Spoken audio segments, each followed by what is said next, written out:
civil española ocurrida a mediados del año 1936 fue el inicio a la carnicería más sangrienta que la humanidad haya experimentado desde el final de la Primera Guerra Mundial de 1918. De hecho, fue una excusa para cometer atrocidades en masa, donde terminaron con la vida de miles de personas, las cuales murieron de forma sistemática, tortura y otras infinidades de atrocidades.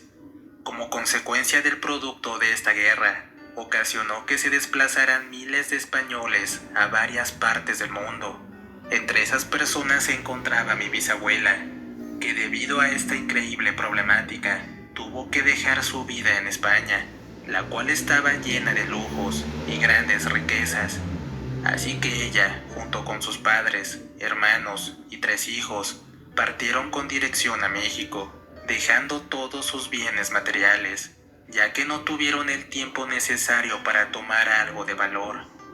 Ese mismo año llegaron en barco, nada menos que a las playas de Veracruz, en calidad de inmigrantes. Como no tenían un lugar fijo para vivir, se la pasaban yendo de un lugar a otro. Esto provocó que fueran recorriendo varios estados de la República, por lo que se fueron adentrando poco a poco en la sierra del estado de Oaxaca, hasta que después de un largo tiempo decidieron establecerse en dicho lugar. Aquel sitio donde ellos comenzarían una nueva vida tiene por nombre Villa Sola de Vega. Estaba claro que no poseían nada, vivían en la miseria absoluta, por lo que durante los primeros días en este pueblo anduvieron mendigando un taco o donde pasar la noche. Para su mala suerte, no eran vistos con buenos ojos por los pocos pobladores que vivían en la localidad, por la sencilla razón de que tenían otra cultura y costumbres, así como el color de piel. La necesidad de salir adelante, y en especial cuidar de 3 niños pequeños, hizo que se adentraran en el bosque con la intención de cazar animales silvestres como venados para poder alimentarse. Con el pasar de las semanas y como les fue posible, con un gran esfuerzo que realizaron entre todos, construyeron en el monte una pequeña cabaña de madera y a partir de ese momento intentaron adaptarse a una vida llena de carencias y rodeada de maleza. Mi bisabuela, por su parte, por más intentos que hacía, no lograba adaptarse del todo a esta nueva vida. Extrañaba inmensamente la posición económica que había dejado y a la que tan acostumbrada estaba. Por tal motivo, ella lloraba durante las noches y no perdía oportunidad para maldecir a Dios por haberle arrebatado su vida llena de comodidades y por hacerla huir de su país natal, España, donde no le faltaba nada. En una ocasión, mientras buscaban en el bosque algún animal silvestre para alimentarse aquella tarde, caminaron por senderos que jamás habían cruzado, llegando de esa manera a lo más profundo de la sierra, tratando de por lo menos encontrar un jabalí para tener algo de comer. Mientras observaban y caminaban con cautela por aquellos senderos, pasaron por debajo de un extraño árbol de color negro. En ese instante, la bisabuela tropezó de forma inesperada. Al levantarse y regresar su mirada para ver de qué se trataba, se llevó un desagradable susto que hizo poner su cara pálida. Con lo que había caído, parecía una mano carcomida de algún infortunado ser humano. Al observarla a detalle, se percató que no era una mano común y corriente, por la sencilla razón que tenía unas enormes uñas putrefactas que parecían grandes garras. Era como si jamás en vida el dueño de esa mano se hubiera cortado las uñas, o probablemente sufrió de alguna malformación. Los padres de mi bisabuela, quienes iban unos metros adelante, observaron que su hija se encontraba parada junto a aquel árbol contemplando el suelo, así que se acercaron a ella para ver qué sucedía. De igual forma se llevaron un gran asombro al mirar esa extraña mano. Pensaron que algún animal salvaje como un puma había devorado a este pobre campesino. Miraron entre las cercanías para ver si hallaban algún indicio o más partes del cuerpo, pero no había ningún rastro que indicara su paradero. ni siquiera una gota de sangre derramada entre las plantas. Después de contemplar fijamente la tétrica mano, mi bisabuela hizo algo sin precedentes, como si una fuerza la impulsara a realizar tal acción. Se agachó por aquella mano. Posteriormente, la comenzó a revisar con mucho mejor detalle. Argumentó que el hueso que estaba a la altura de la muñeca se encontraba cercenado por algún objeto filoso, ya que se podía apreciar con claridad que fue cortado a la perfección. Al terminar de mencionar estas palabras, se dispuso a dejarla en el mismo lugar de donde la tomó. Todavía no terminaba de regresarla a su sitio, cuando increíblemente, y ante los ojos de toda la familia, aconteció algo que los dejó aterrados. Esta escalofriante mano se cerró de forma inesperada, por lo que tomó parte del brazo de mi bisabuela. La fuerza que ejercía era tan grande que las grandes garras lastimaron su delicada piel. La familia se asustó por completo y no podía creer que algo sin vida pudiera realizar tal acontecimiento. Rápidamente su padre se acercó para ayudarla y tratar de liberarla de esa maldita garra, pero por más intentos que hacía, no lograba hacerlo. Tal parece que era imposible. Tanto su madre y hermanos, al ver que era una situación complicada, intervinieron para ayudar. Entre todos lograron quitar esa tétrica mano del brazo de mi bisabuela, evitando que siguiera causándole más daño. No encontraban una explicación lógica para lo que les acababa de pasar, aunque también pensaban que no era simple casualidad. El padre de ella, sumamente enojado, agarró la huesuda mano y la aventó lejos de ese lugar. Acto seguido, corrieron temerosos a su humilde cabaña, tratando de olvidar todo lo malo que les estaba pasando, incluyendo su salida de España, hasta su llegada en Oaxaca. Aunque horas más tarde, vivirían un evento paranormal sin precedentes que marcaría sus vidas para siempre. Al llegar la noche, la bisabuela cayó enferma de fiebre. La temperatura era tan alta que deliraba diciendo cosas extrañas.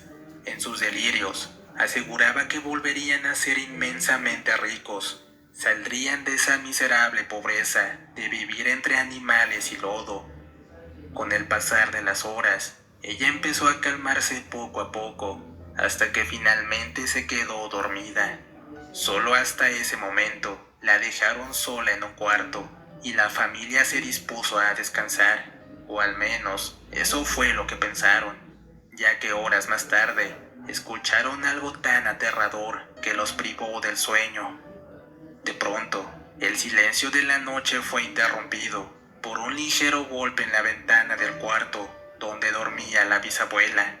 Ella se levantó por inercia del suelo, quitándose la ligera sábana que cubría su cuerpo, para después dejar entrar a un ser infernal vestido de color negro, el cual increíblemente no poseía una mano.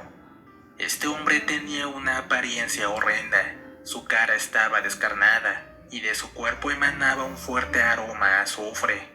Al ver a la bisabuela, le dijo las siguientes palabras: «Mírate, pobre mujer, no eres ni la copia de lo que fuiste en España.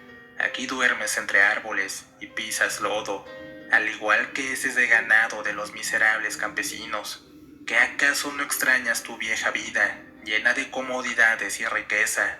Mira, a cambio de un pacto, en el cual me ofrezcas una inocente alma de tu sangre, y de que en el lugar que te indique me construyas un adoratorio, te volveré inmensamente rica, y mientras vivas no carecerás de nada. Dime, ¿aceptas mi trato?». Tanto los padres como los hermanos escucharon aterrados del otro lado de la puerta cómo mi bisabuela aceptó el pacto y cómo el diablo le dijo que esperara paciente sus indicaciones para hacer la entrega de aquella alma inocente. Ya nada se podía hacer porque era un pacto de acuerdo común y este no se podía deshacer. Minutos después, se escuchó cómo ese nefasto visitante salió huyendo para perderse entre el bosque.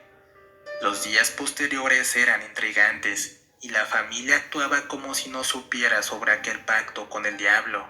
Así que el día menos pensado, mientras todos se encontraban en el bosque, a excepción de la bisabuela y su hijo mayor, sucedió lo que todos temían. Ella alimentó a su hijo y luego lo vistió con la mejor ropa que pudo. Posteriormente, lo metió con engaños en una vieja caja de madera que había conseguido días anteriores y se lo llevó arrastrando exactamente al sitio donde días atrás se encontró con la famosa mano del diablo.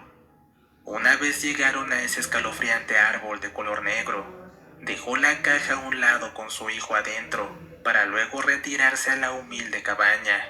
Regresó después de la medianoche, pero no porque estuviera arrepentida o para saber si su hijo estaba con vida. Si lo hizo, fue porque deseaba disfrutar de esas riquezas prometidas por el demonio lo antes posible. No le interesaba saber nada de su hijo. Su ambición era tan grande que la tenía cegada por completo, tanto que ni siquiera prestó atención a la sangre derramada, donde horas antes se hallaba la caja. De pronto, de la nada apareció frente a ella, y en el mismo lugar donde encontró esa maldita garra, un enorme cofre repleto de monedas de oro.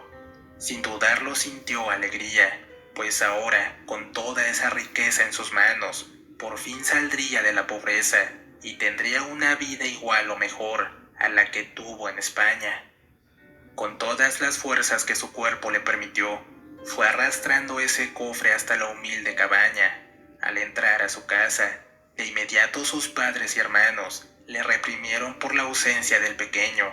No estaban de acuerdo que hubiera entregado a uno de sus hijos, incluso la tacharon de loca. Así que ella simplemente los ignoró y les enseñó el cofre que se encontraba justo afuera de su hogar, el cual abrió para dejar ver las monedas de oro.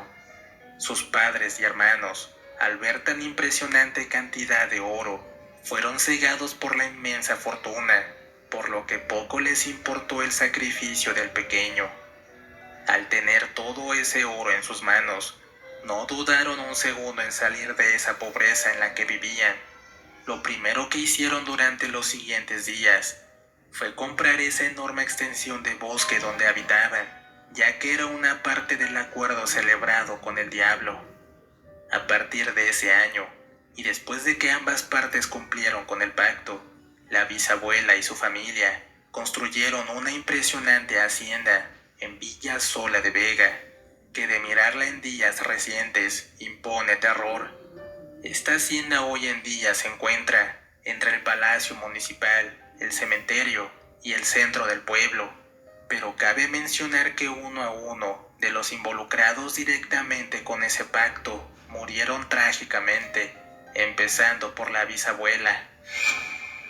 Mi abuela materna vivió allí por años, después le heredó la hacienda a mi madre, pero lamentablemente sucedían eventos inexplicables.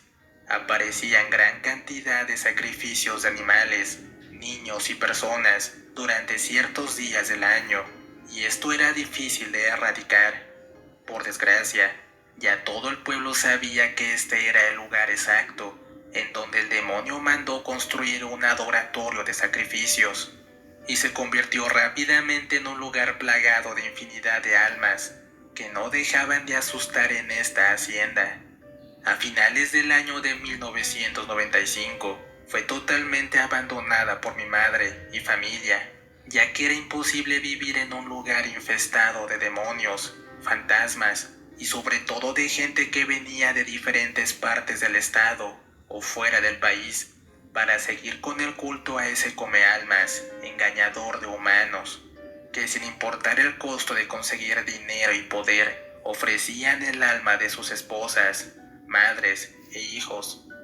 Esto nos orilló mudarnos a la Ciudad de México ante el peligro que representaba seguir viviendo en ese lugar de infestación. Así que aún sigue en pie la única y primera hacienda construida en Oaxaca con el dinero del diablo. La verdad es triste saber que esto no para, y ante los ojos de las autoridades, se continuó con los sacrificios sin importar los riesgos. Ahora en esa parte de Oaxaca, Viven en sus cercanías los famosos pesudos, aquellos seres humanos que ante la ambición de conseguir el dinero fácil recurrieron a la hacienda maldita, donde se apareció la garra del diablo, aquella que siglos atrás le cortaron a ese ser demoníaco que se dedicó a atrapar almas y continuar con su engaño. El cerro donde habita el diablo. Quiero compartir esta experiencia paranormal que sucedió en Tecomaclán, Puebla, en compañía de otros primos. Cuando todo aconteció, yo tenía 15 años de edad, mi primo el mayor tenía 17 y su hermano 16. Recuerdo que siempre nos reuníamos con varios chicos del pueblo. Eran tantos que el grupo llegó a estar compuesto por unos 16 muchachos. Algunos contaban con la misma edad que nosotros, mientras que otros eran un poco más grandes. A veces jugábamos fútbol o hacíamos otro tipo de actividades, pero claro, a esa edad uno va cambiando los gustos y tiene ganas de experimentar otras cosas o buscar nuevas diversiones, por lo que perdimos el interés en los juegos con los que regularmente nos divertíamos. Cierto día, a uno de los chicos se le ocurrió la tétrica idea de ir durante la noche al cerro que estaba a un lado del pueblo, y una vez estando en ese lugar, quemar las llantas que ahí se encontraban para después tirarlas por el acantilado del cerro. Esta idea sin duda nos pareció genial, por lo que decidimos llevarla a cabo. Al siguiente día, justo a las 5 de la tarde, partimos al lugar antes mencionado, llevando con nosotros varios perros, en caso de que se presentara algún animal salvaje de la zona, así que de cierta forma nos sentíamos protegidos. Además de que en ese tiempo, el pueblo solía ser muy tranquilo, no había reportes de delincuencia o algo que quitara la tranquilidad de las personas. Por tal motivo, se podía andar fuera de la casa a altas horas de la noche. Aquel día, si mal no recuerdo, nos tomó 3 horas subir a lo más alto del cerro, llegando exactamente a las 8 de la noche. Una vez estuvimos en el sitio, empezó nuestra diversión. Entre todos encendimos algunas de las llantas que ahí se encontraban. Después de esto, atravesamos un palo de madera sobre de ellas y comenzamos a rodarlas sobre aquel amplio lugar para finalmente dejarlas caer por el acantilado. Al ser jóvenes, realmente no pensamos en las consecuencias que esto podría causar, las cuales por fortuna nunca sucedieron. Esta actividad se convirtió en nuestra diversión de las siguientes noches. Lo que nunca imaginamos es que la gente del pueblo se comenzara a asustar, ya que surgieron comentarios donde decían que las brujas bajaban del cerro. En lo personal, esto se nos hacía muy gracioso. Éramos conscientes de que no eran las brujas, simplemente nosotros cometiendo maldades. Pero un día, esta sonrisa que invadía nuestra cara cambiaría por una de angustia y sobre todo de terror. Cuando nos llevamos este primer susto, fue una noche de luna llena y el reloj marcaba casi las 10 p.m. Una vez terminó nuestra diversión, emprendimos juntos el regreso a casa. Mientras íbamos descendiendo entre árboles y arbustos, apreciamos algo que nos causó rareza. Del tiempo que teníamos frecuentando el lugar, jamás habíamos visto algo similar. A varios metros adelante, a un costado de nosotros, se encontraba una especie de bulto negro. Solamente la observamos por breves segundos y continuamos el camino, pensando que podía ser una simple bolsa de basura. Por ello no le dimos mucha importancia. Pero después de unos minutos, esto tomó un rumbo diferente. Aquel bulto negro se apreciaba más cerca, y con cada paso que avanzábamos, este se acercaba más y más. Por supuesto que esto nos preocupó bastante, y sobre todo por el temor a que fuera una persona con malas intenciones. Por lo tanto, tomamos la decisión de soltar a los perros que iban con nosotros para que lo atacaran. Pero no lo van a creer, estos pobres animales no llegaron ni a la mitad de distancia que nos separaba de aquella silueta oscura. ya que de inmediato regresaron a nosotros, solo para ladrar de una manera feroz. Volvimos a dar la orden para que atacaran a ese bulto, pero a mitad de camino, ellos regresaron chillando y con la cola entre las patas. En ese momento nos dimos cuenta que este evento no era nada normal y posiblemente ese bulto negro era algún tipo de entidad demoníaca. Sin perder más tiempo, bajamos lo más rápido del monte y cuando llegamos a la entrada del pueblo, cada quien se fue a su respectiva casa. Pasaron los días y nadie de mis amigos se atrevía a subir de nuevo. En nuestra mente permanecía la imagen de lo que vimos aquella noche, tratando de encontrar una respuesta lógica. Pero nuestro deseo de jugar en aquel lugar fue más grande, que pronto volvimos de nuevo. Algún tiempo después, algunos muchachos, así como mis primos y yo, queríamos hacer la misma actividad de ir a prender llantas en la colina. Al parecer el susto ya se nos había bajado. Y es que cuando uno es adolescente, no mide las consecuencias de sus actos. Así que seríamos acaso unos 10 amigos, quienes durante 2 semanas llevamos a cabo nuestra diversión. Parecía que el encuentro con el bulto negro solo había sido un pequeño susto.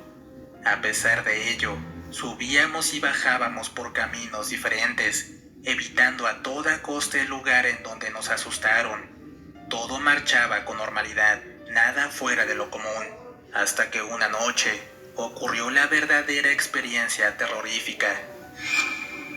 Me acuerdo que ese día la rutina fue normal.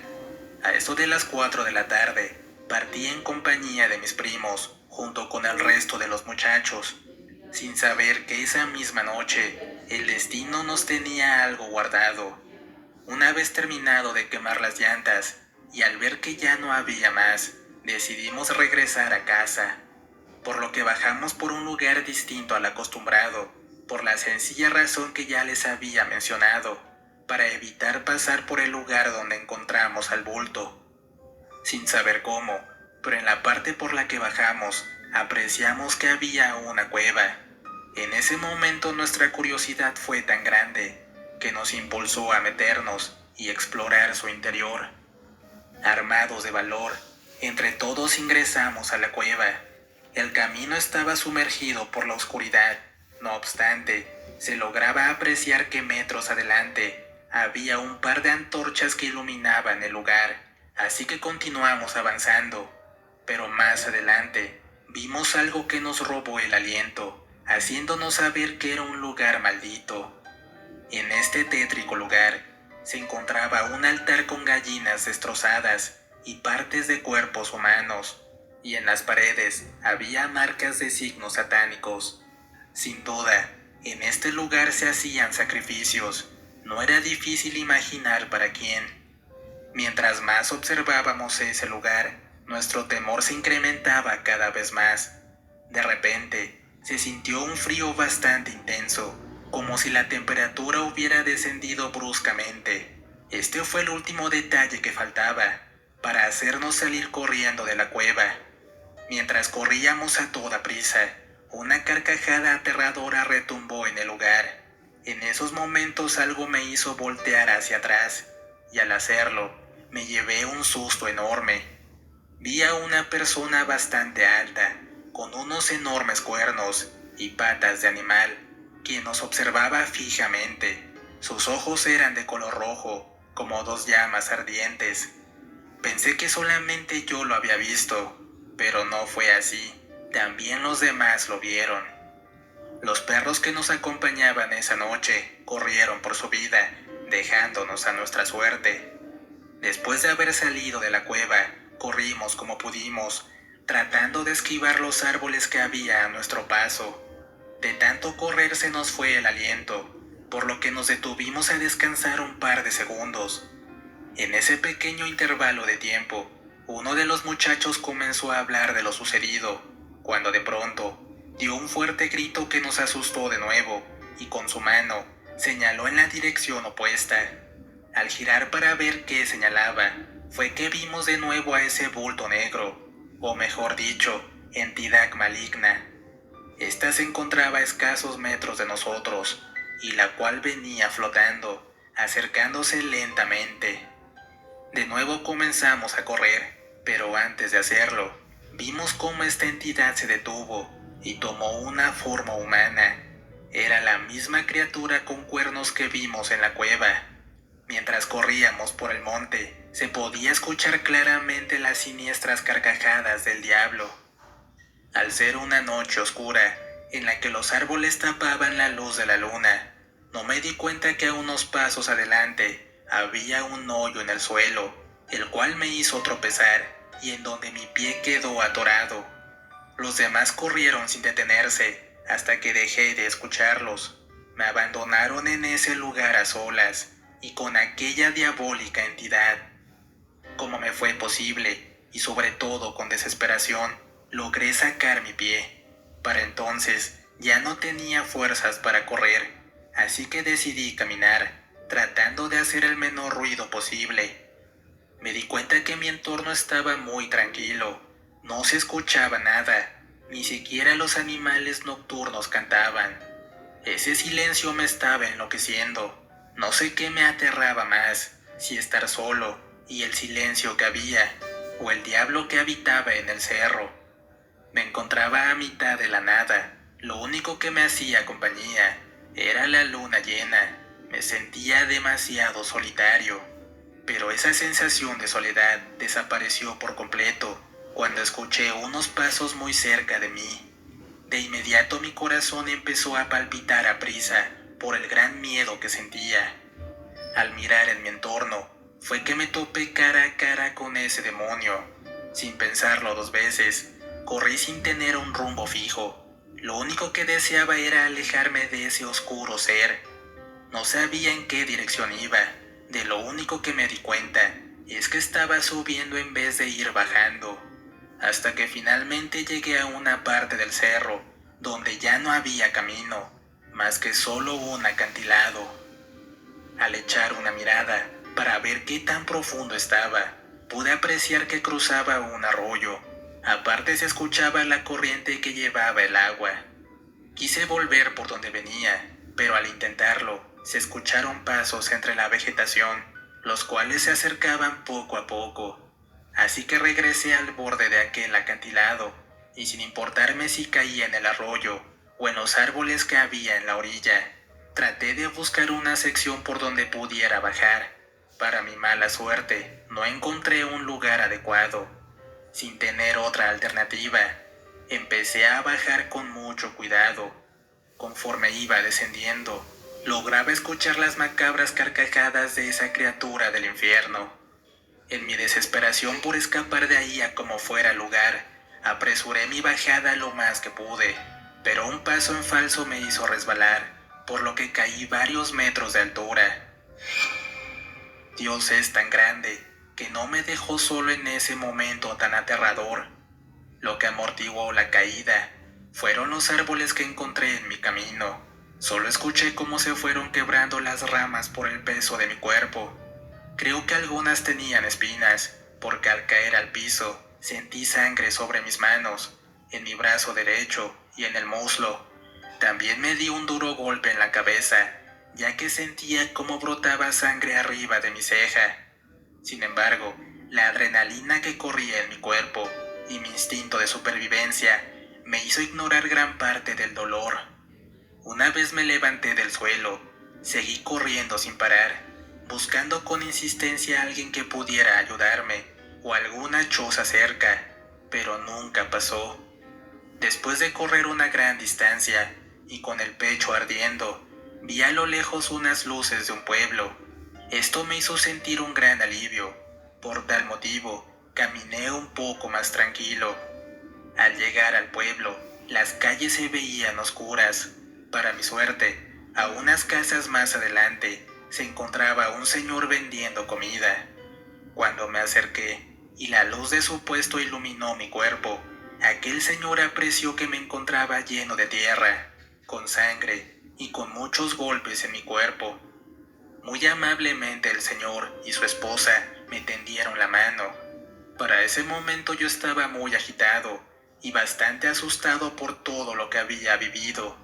Cuando me tranquilicé un poco, les conté todo lo que pasó.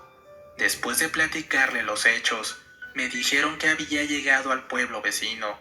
Me sorprendió el saber que había caminado hasta ese lugar. Los señores, con gran generosidad, me dieron de comer un taco, así que al terminar de cenar, agradecí la hospitalidad y me despedí para continuar el camino a mi pueblo. En ese instante la señora le dijo a su esposo que me llevara a casa.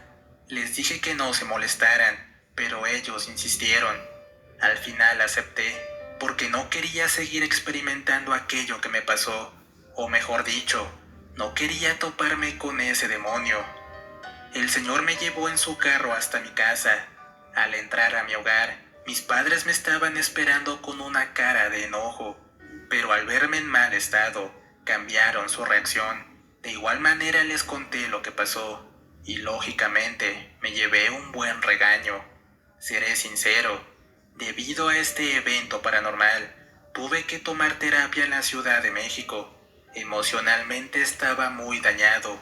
Desde ese día, ya no volví al cerro de noche.